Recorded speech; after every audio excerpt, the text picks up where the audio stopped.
I was born in Helena, Alabama Mm-hmm. in 1941. Mm-hmm. Grew up in Bessemer, Alabama, to a father and mother who wanted all of their children to graduate from high school. So they moved from Greensboro, headed north up to Bessemer, Alabama, and that's where the rest of the family stayed.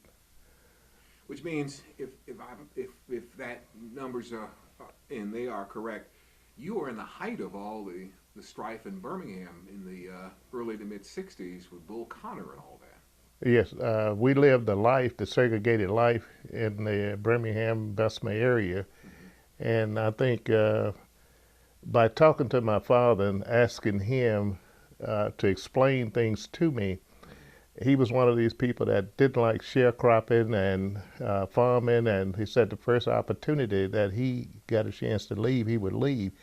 So I thanked him every day for leaving the farm and the sharecropping. Mm-hmm. But and he was telling me about when he got his first cash money. So he got his little money put in his pocket, and every 5 steps he would pull it out and look at it. He was so proud of that. So yesterday I went through the segregation and learned a lot. And what I learned from that is that you have to learn about America before you can be successful. And that was one thing my father told me. He said, every generation is different. You have to live within the generation and learn how to conquer what you do. Now, we're talking about a person that didn't finish elementary school, but at the same time, as we were growing up, he used to pretend he was helping us with homework, but we were teaching him at the same time. So that's how he got educated. Mm-hmm. So, but that was pretty. I thought about all this after I got grown and talked to some of the other sisters and brothers because he really didn't know, but we'll read things to him and he could pick up information so quickly. Right. During the, I guess, what we see on television around '63 to '66, the fire hoses and things like that, there were a lot of majority of the individuals that were being affected with those occurrences were young people, teenagers, as a matter of fact. Yeah. Did you have any participation in any of that? I missed that because when I went into the service after I finished high school, and when I came to A&M in 1962, all of this started breaking out in Birmingham. So I was actually in Huntsville at A&M when all the rioting started. But now I have friends who had some untold stories about what took place in the Birmingham and the fight. And one of the big ones was that the kids at Miles College played a major role, in this, and they explained the things that they used to do, like fighting and resisting. And I think when they brought the fire department out and the fire hoses, the locals set the whiskey store on fire and got the fire department to come back. But now what people don't really realize, based on information that I had from these other friends, there was a real war going on in the city of Birmingham, and they had to get that stopped. I say a race war, not just somebody reporting something, but the people had gotten together, and if it hadn't been for Dr. Shores and people like that to, ease the tension, it probably would have been a bigger riot around the Birmingham area. Hmm. Meanwhile, in Normal Hills, Dr. Drake and the leadership there, uh, I understand from talking with many other alumni like yourself, they did a lot as far as trying to keep the protest down here. I understand there was one protest of some seniors over the heart of Huntsville Mall at a Murphy's, and he wound up expelling the seniors and sent them home from the campus back then. Did you hear anything about that? When I came, there were a lot of meetings in the summer of 62. I got here in September 1962. Dr. Bell and a group of citizens had already started, putting together the desegregation effort at that time. So a lot of students from A&M also participated, marching back and forth. But how I got involved was in the summer after they had put together desegregating the police force, there were three gentlemen, Huggins, Christmas, and was that Bailey. And the fourth one was supposed to be John Staten. Well, he was a former military guy, just got out, and we all met at football practice. Well, that was three officers, and he was supposed to be the fourth officer, but he asked me to go take the test with him, which I didn't want any parts of. So when I went to the police department, they gave us an examination that was a promotional test for a sergeant in the FBI. That's the test that we took. So through elimination, I passed the test. And I don't think about two of us ever passed that test that they gave us. So that's how I got involved with the movement, is through the police department. And the story went where the three of those officers that I named got fired and for insubordination. Well, one barely got fired and the other two quit. Well, when I had passed the test, they called me to see if I wanted the job. I didn't want any parts of it, but when I went down, I just started naming things that I knew they wouldn't give me. So I said, well, you're going to have to let me finish A&M. You got it. You're going to have to let me play football. You got it. So and then I said, then you got to hire my buddy. You got it. Go get it. But there was that much pressure in Huntsville and surrounding that movement, because people was in a real uproar at the time that happened. So that's how I became involved with the civil rights movement, by desegregating the police department.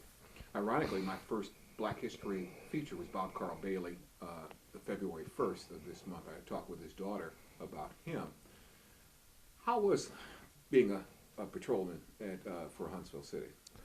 One of the things that we first encountered after John and I went on the force, we had our training, and when we were given our first assignment, they told us to work the colored area. And so John, I'll never forget it, just plain as day, he said, I don't know anything about any colored area. I'm not from here. I've been on campus. And so Daly, our sergeant, and I gave his family credit for him is the one that integrated this thing, desegregation, a lot more credit. He said, I don't give a darn where you work. You got to go to jail and so forth. I mean, you got to make the arrests and put the people in jail, so I don't care.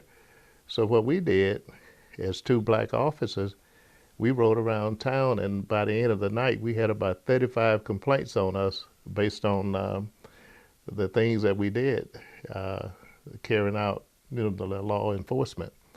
And the next night, we did about 40. They had 40 complaints on us, all legitimate. So we weren't harassing people. We were just doing our job. So a lot of people said that you could not arrest white people at the time, but we did everything they wanted to do.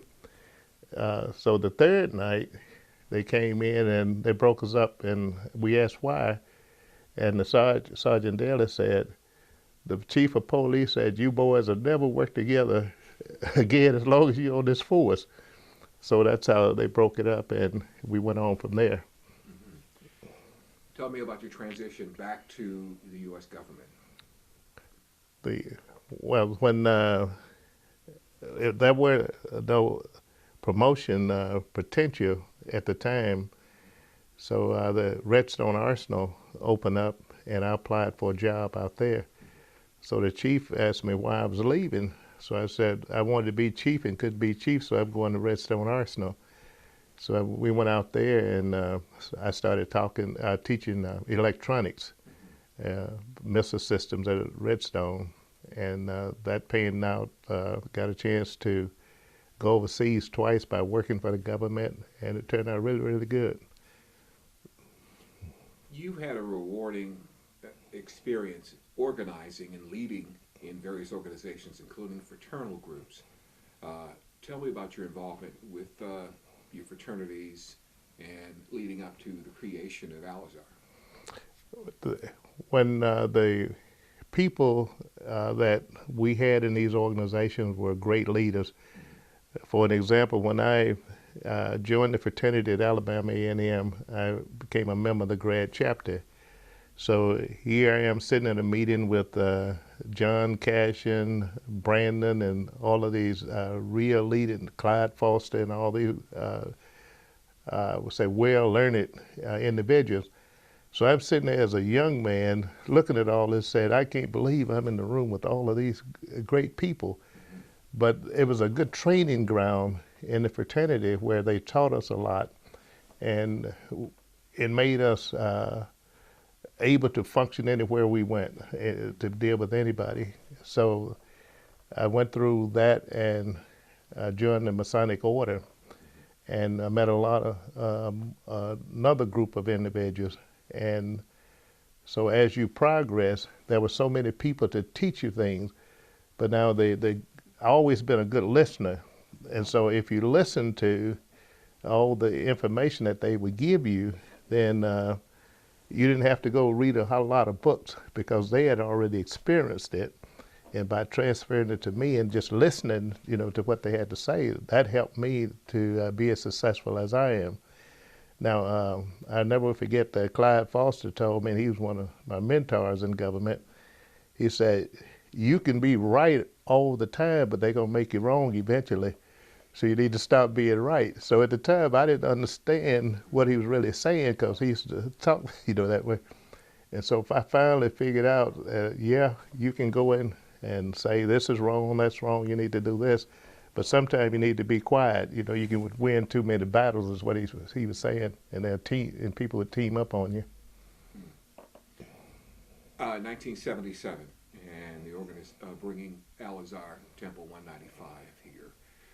What thoughts did you have behind establishing that? It was unique because they had already selected the officers of who was going to be the founders of the temple, and they had me listed as the high priest and prophet. And so I said that I don't preach. I don't, I'm not that deeply involved in religion where I could be the high priest and prophet. So we had the imperial potentate here, and he called me aside and said, everything is all written for you. You don't have to worry about that. So you don't have to be a minister. All you have to do is read this. So my first position was high priest and prophet, and they had gone and identified who was going to lead it. Andrew Fuller was the first potentate, and Dockery, and those guys were ahead, and that's how I got involved in it. How important is it, organization? Say I'm a high school student who's never heard of Alpha, or whatever, Greek organizations or fraternal organizations, be it the Elks, the Masons. How important are organizations and groups like that for the well-being of man, as far as just meeting people of that nature? Say if I came from a city that didn't have anything like that, which I did, to see organizations like that, what's the value in that? The first thing is how you live your life and how people see you. And give an example, I was at a funeral a couple of weeks ago, and one of the young nephews, I got a chance to talk to them, and I said, we are so proud of who you became. He said, I always wanted to thank you because Aunt Janie and you was inspiration, and I used to sit and watch you all, and I wanted to be, like you all. So that's why, I'm successful in my career. But you have to make yourself available to people, the youth, and let them know who you are and what you're doing. And by what you do in the community, it draws other people in, and young people will follow you if you have something to say. But if you have nothing to say to them, it's a lost cause. And one of the things that we saw is that when people come into organizations, they are just left aside, and they are afraid to get involved because they don't figure that they have enough to offer. But we as leaders have to make sure that those people are really ingrained in the operation, and in other words, give something to do. So in my leadership style, I always try to know the background and what every person likes to do. If I'm leading you, I try to figure out what it is that you like, and I give you something to do. And one day we were having an event, and one of the members was bugging me. I said, I just want you to go and count the chairs and make sure 8 chairs at every table. And I gave him something to do, and he came back and said, table number 4 is missing a chair. This was missing a chair. So he was just as happy because he had accomplished a mission. But a lot of times people are looking for things to do, and you get great support, if you recognize what they're doing. Final question. You live and still continue to live a great life, but as every day the future continues, are you optimistic about our young people today, or what can we leave or tell our young people to help motivate them for a better future?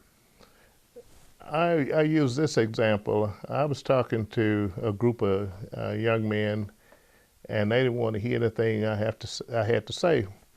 So I said, I have 2 children, and they listen to me, and they're successful.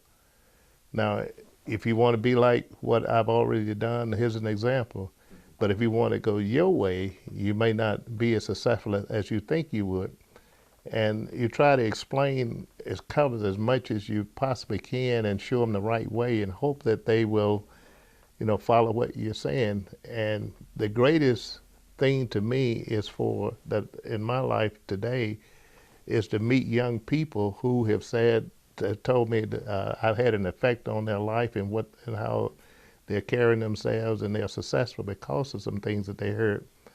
And sometimes, you have to wonder where you're talking to people and they don't really have all the ability, but they go and they do it, and sometimes they fail, and they want to blame everybody else for the failure. But we just have to keep pushing, keep explaining things, talking to young people. Even when when you meet young people, you just got to say something nice to them, and you'd be surprised how much that means to them.